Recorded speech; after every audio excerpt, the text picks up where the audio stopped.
Taste the Daily. Hello ma'am, my name is Munib Ahmadiyam. I'm a student from Akinas College, Cochin. I'm a BSc Physics third year student. Ma'am, you mentioned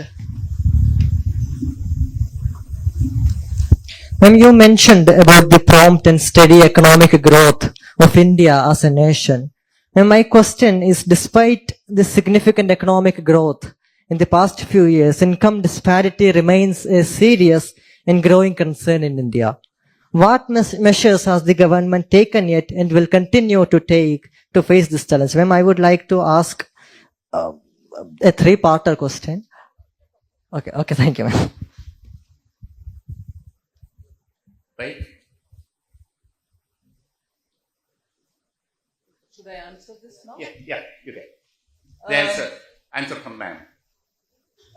Thank you very much for that question. It is important that we understand that the income disparity that we are talking about is a very important thing, because we do not want disparity become such a contentious issue, because every individual has got to find resources to run his family, to take care of his children and the dependents.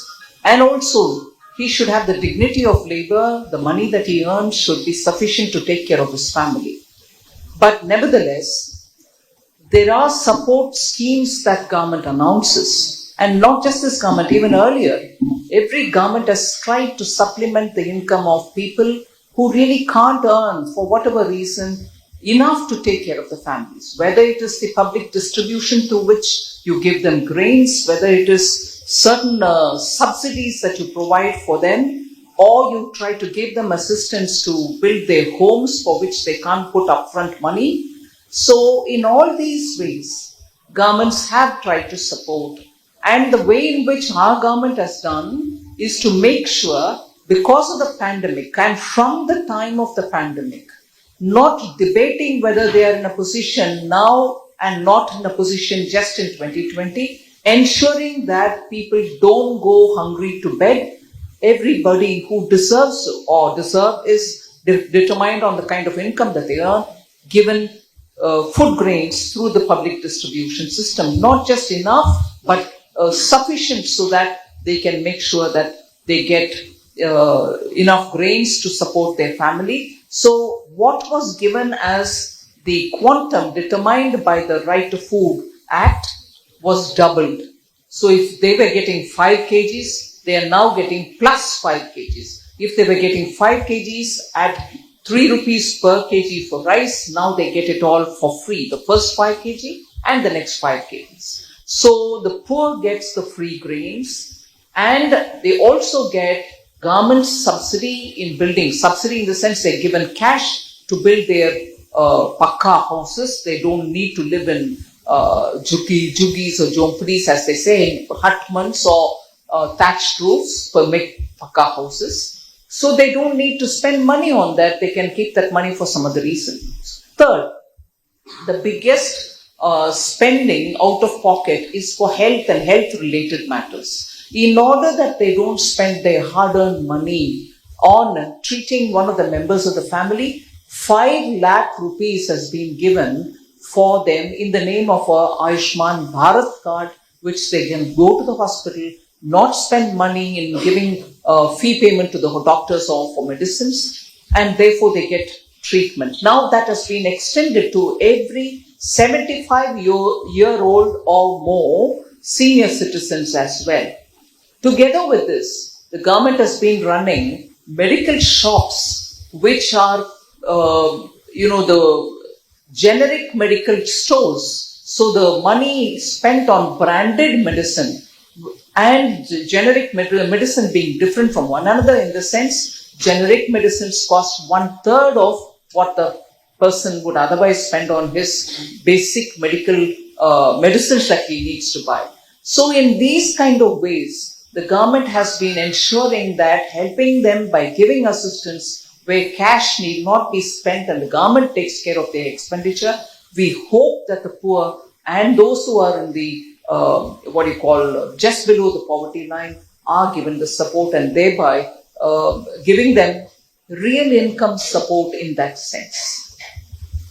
Okay, we can move on to the next team, St. Paul's College, Alva. St. Paul's. Eda? Where is St. Paul's College? Could you just get up? Please stand up. St. Paul's.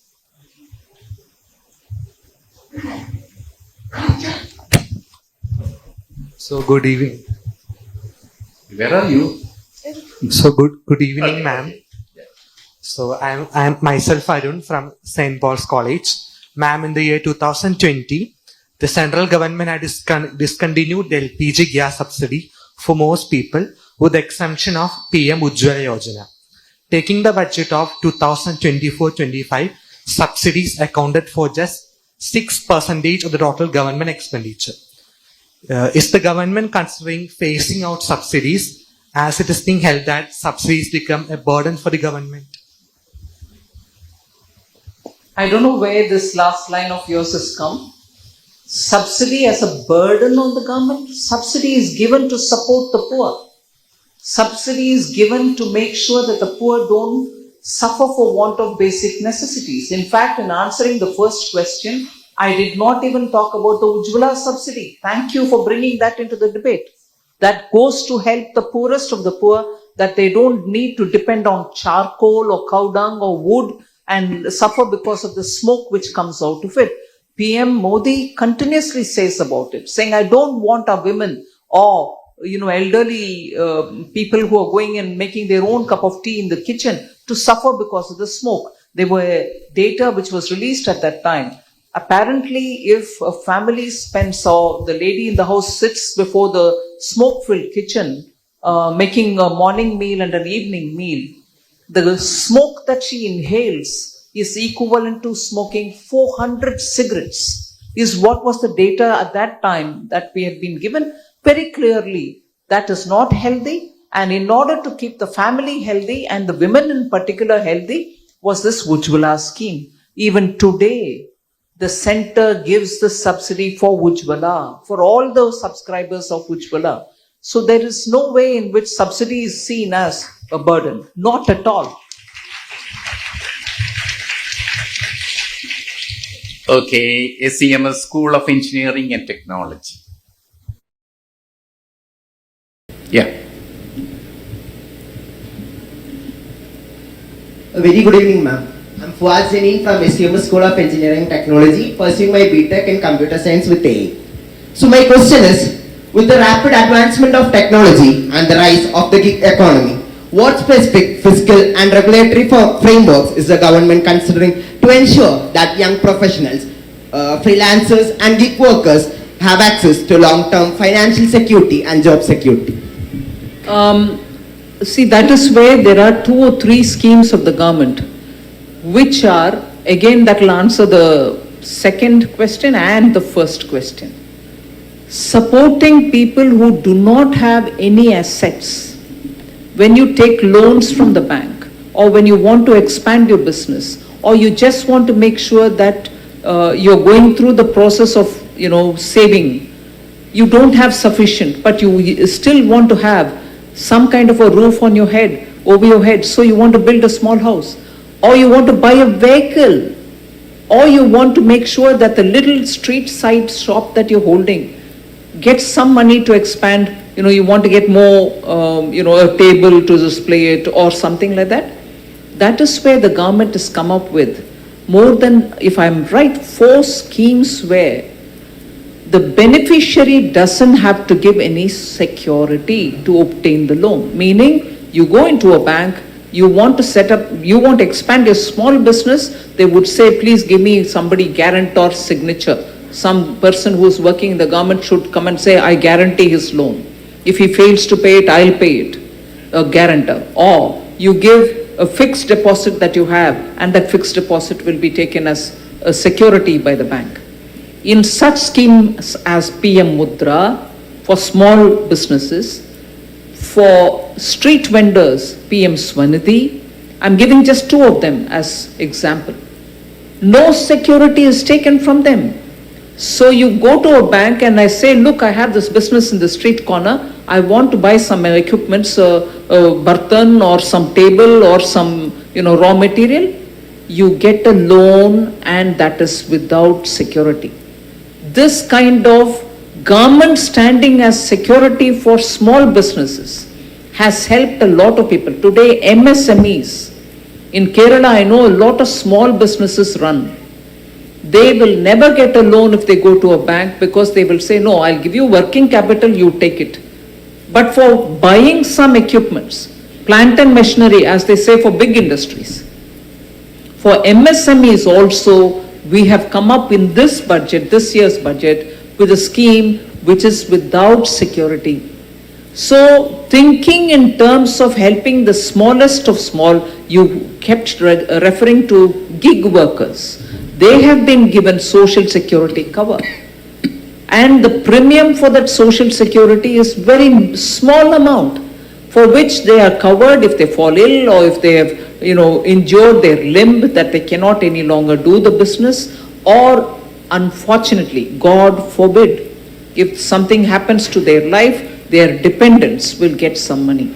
So there is Jeevan Bima Suraksha Yojana, Jeevan Jyoti Bima Yojana, and one more. So Jeevan Suraksha Yojana. So two, one for life, one for accident, insurance covers are made available for all of them. Okay, move on to the next team. The judges are okay, right? Where are the judges?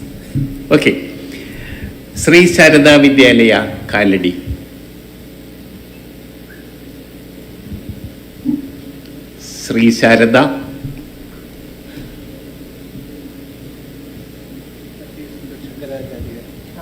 Come on.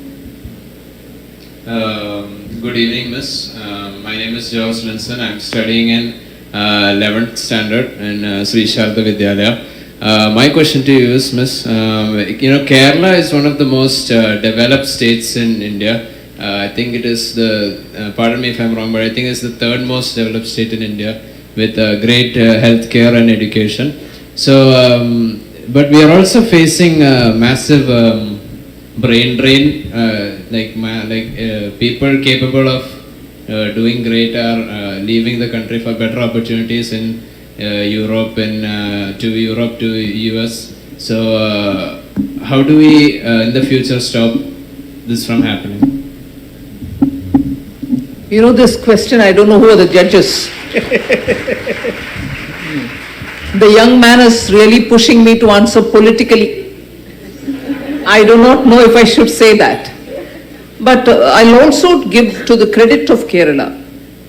It's not yesterday, it's not today, it is not for last 2 years, 3 years, 5 years. Kerala has always had this entrepreneurial spirit. People were very enterprising. They would want to work hard and make sure that they earn and support their family, for which they did not hesitate to go offshore, go away to far distant land and earn their living. This is not just today, it's been for years, centuries. And therefore the tradition continues is the very without malice answer. With a little bit of malice, if you allow me. I think it is important for us to recognize that, as I said in my opening statement, India is providing the knowledge base for global industrial activity today. We are the leaders in providing solutions. We are the leaders in running very complicated network of businesses. You missed out on saying about Middle East. You said Europe and US. Half Kerala you will see in Middle East. And that is not wrong.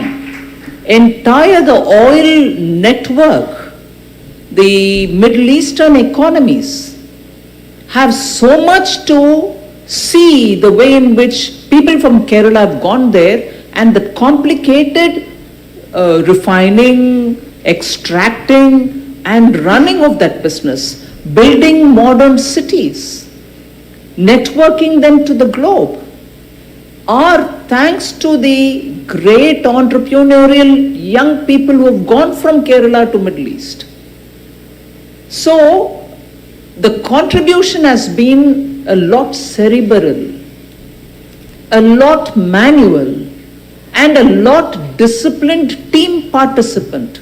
That's what Kerala has contributed to many of these economies.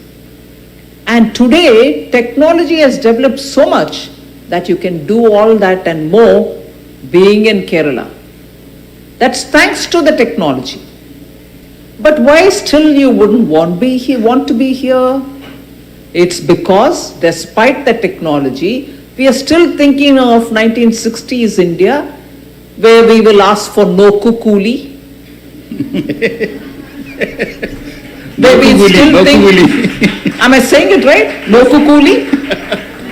So we still think that we can hold the capacity of a person who can contribute his productive, knowledge-based skill to build value to a business, to create value to the commercial activity, and therefore give contribution to the economy and also contribute to himself, no longer can be so unionized.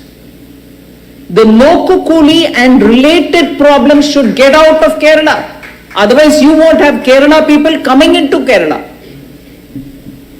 I'm sorry to give you one twist of a political answer, but essential quality of a Kerala person is to work hard, work sincerely, and work to develop his family and the state. We need to give them the space. And the global knowledge economy desperately needs more of it. And that is why I think the opportunities are immense for Kerala. Okay. Even our Chief Minister is against no kukuli. Despite his being a Marxist.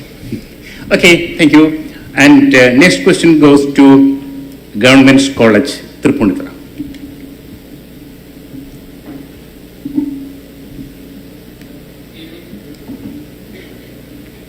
Good evening, ma'am. Myself, Vinayak, student from Government College, Tripunithura.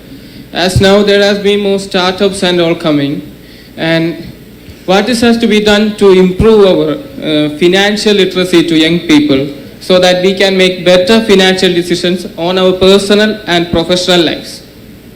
Thank you. Very relevant question for today. You know, from childhood, we need to have that education given to students, and we should not wait for them to become adults to understand how to handle their money. In olden days, where money was seen only as cash or coins, families taught children to save. We had our own, mud or clay-made little container to which we put coins, and only on some ceremony days we open it up, and with that the child would be allowed to buy something for herself or himself, or to give some gift or something, or to give for a cause. Today that has become even more complicated because money is seen in the banks, in the cards, sometimes through phone payments, all of which has made transaction easy. But the quality and the feature of saving has become that much more complicated. And therefore, for children to understand it, we still need to tell them what are the ways in which that money can be saved, other than the just idyllic way of, the piggy bank saving into which you put a coin and save it. There are very many different ways to save. But I would think equally important is not just to tell them how to save and what is safe saving, we also should teach them as to how they should be extra cautious about not getting entrapped into some fake advice which is being given. Today you have people's accounts being taken away, and in this very elderly, knowledgeable people who have led their life successfully are getting entrapped by fake callers who are taking all the details of their bank accounts, and without their permission money is drawn and taken away. Therefore there should be two ways of financial literacy to be built. One, how to save, how best to save, and saving should be your first expense, as some bank had it some time back. Let your first expenditure be saving. used to be a nice catchy way of saying don't spend before you save. But so one aspect is to save and the other is to keep your savings careful, to keep it protected from fraudsters. So both of it will have to start. I know the Reserve Bank of India, the Securities Board of India, Exchanges Board of India, SEBI, and many other institutions are doing their a little bit, but more has to be done. Okay, move on to the next team, TD Institute of Teacher Education, Mattancheri. Good evening, ma'am. My name is Sri Lakshmi Shankar. I am a student from TD TTI, Mattancheri. My question is, the housewife of Indian household have been toiling the kitchen for decades. They were unpaid and the only return they used to get was self-satisfaction. As a Central Chief Minister, Finance Minister, what was your good stand about the issue? Can they expect some welfare measure from the government? There are quite a few things in your question which I wouldn't want to get mixed up. They have to be treated separately. First of all, India and the Western way of looking at individuals is slightly different. In the Western world, it is so driven by individuals, and therefore every individual's work contribution was assessed because everybody went out of the house to work, and when they got old, the family did not give them any space. They had to live in a hospice or an elder home or so on. India's structures are such we don't have yet that kind of an approach. We still think family as the center around which only everything else is woven. And that is why you find that elder care, we recognize that senior citizens need medical facility, we have given them Ayushman Bharat. But the role of women, yes, is underestimated. Whether they should be monetized based on the work that they do at home or even otherwise monetized is a very, very valuable debate. And I think these are kind of things which we should speak about with an intention of even every bit of work done by any member of the family has to be respected, and they contribute to the wealth of the family is a due thing which women should be given credit for. And therefore, just to monetize may not be the answer, but how do you respect and how do you give them the credit for it may probably start with one step, but more has to be discussed on these issues. Next, Chennai College, Tripundra. Oh, it is only in this college that I'm seeing a team. The others, only one chap stood up, and mostly men stood up. Thank you, ma'am. So, over to my team member for asking the question. Hello, ma'am. I am Prithvi V. Prabhu and I am a member of the team representing Chennai College, Tripunithura. The question, being a female and living in a society which empowers females, the use of sanitary napkins and other hygiene products has been a part of our daily lives, which is not actually a choice but also a need. So the rising prices of these products up to a level that most of the women are not able to afford them has been a concern. So is there any way in which the government can create a price ceiling for the same? First of all, let me inform you, ma'am, I'm glad you raised this question, and it is important for personal hygiene. And there is, I'm grateful to the Prime Minister because he's somebody who spoke about hygiene even from Red Fort. That hesitation, the qualms that people had saying some subjects should never be talked in public were all thrown to the wind. He said, no, I want sanitation in this country. I want Swachhata.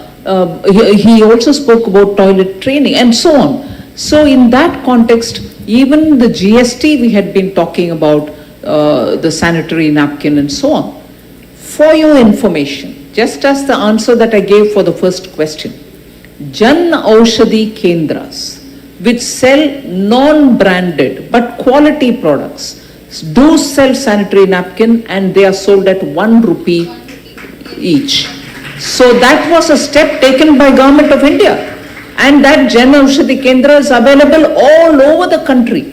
It's brought down the cost of medical expenditure of a family by nearly 60%, I'm generically saying. And in that place you get your sanitary napkin even for 1 rupee. Yes, ma'am, but including that, despite of no pink tax and provision of such sanitary napkins, the availability of environment friendly napkins are not available in our country compared to others. Well, that is something which I need to discuss with the industry ministry to see what are the best ways in which we can bring in more environment friendly ones. But the Jan Aushadhi sanitary napkins are very much environment friendly. Thank you, ma'am. Next team, Chinmaya Vishwa Vidyapeeth, Onakur.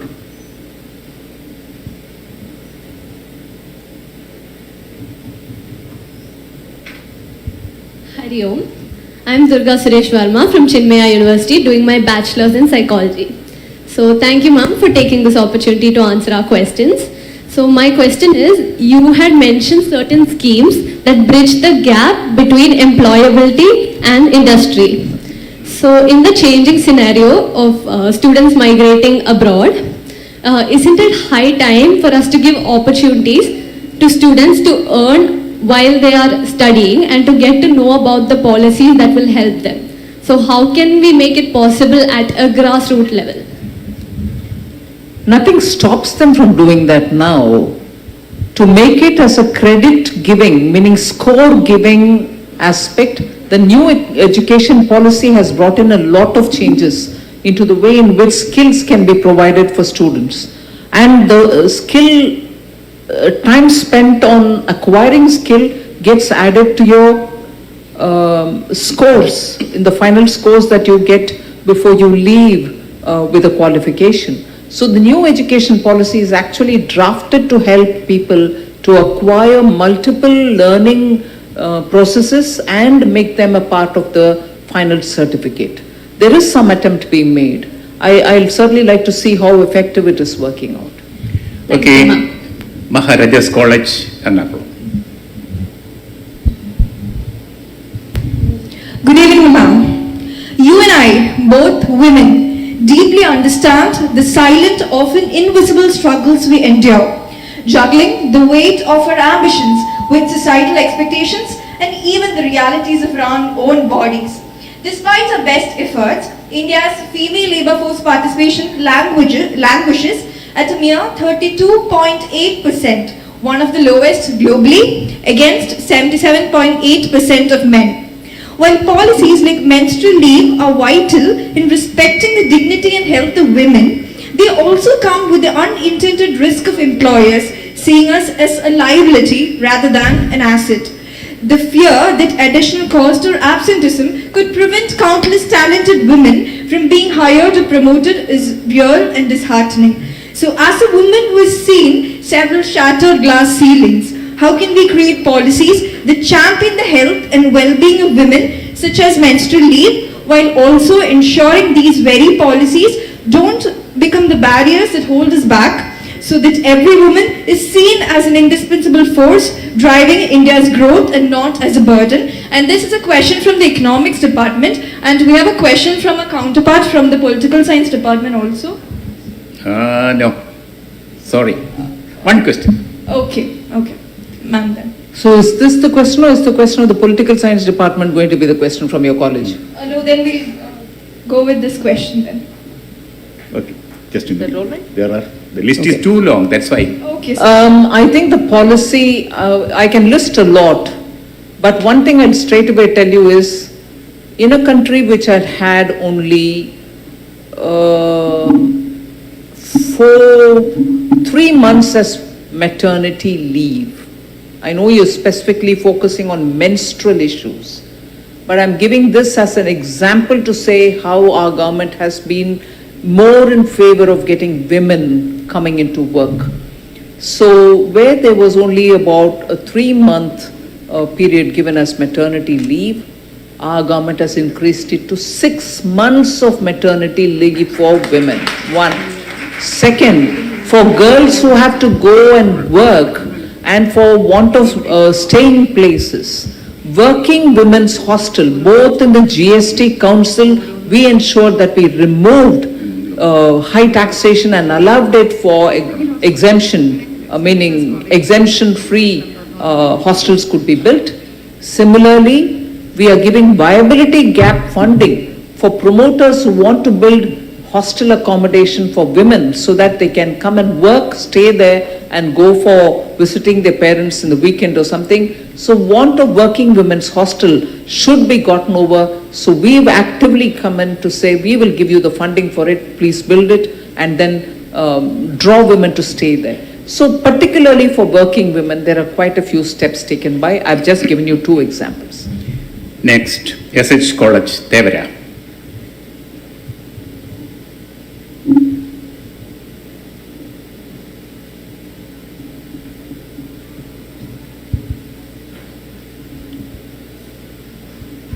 Yeah, come on.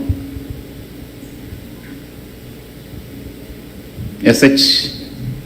Good evening, ma'am. My name is Jonathan Peter, and I am from Sacred Arts College, Devra. I am a first-year economics student.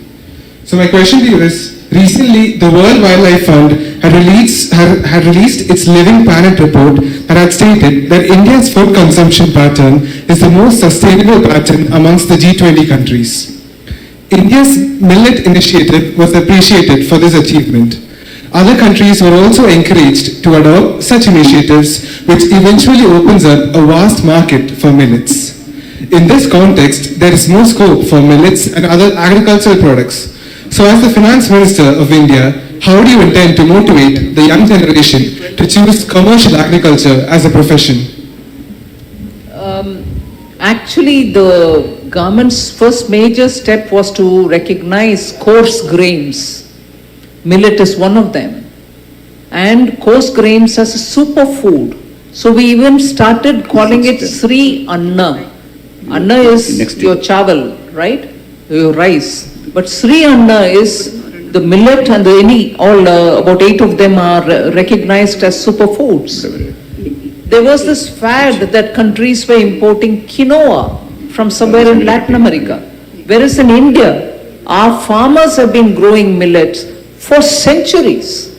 And they were climate friendly, sustainable, could grow in degraded land also. It could grow without irrigation, could grow even with poor rains. But they were packed with nutrition. So it is our government which went to the UN and said, you must hold a year of the millet.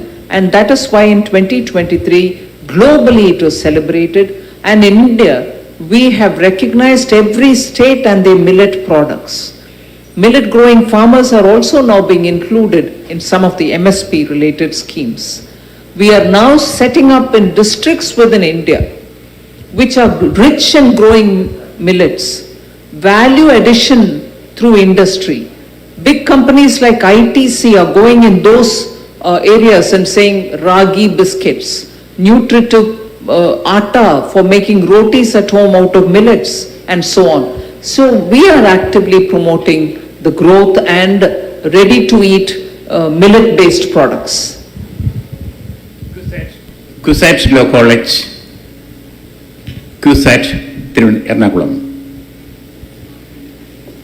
To the Honorable Finance Minister of India, it is our absolute pleasure to have you address our concerns here at the wonderful Sacred Heart, St. Teresa's College.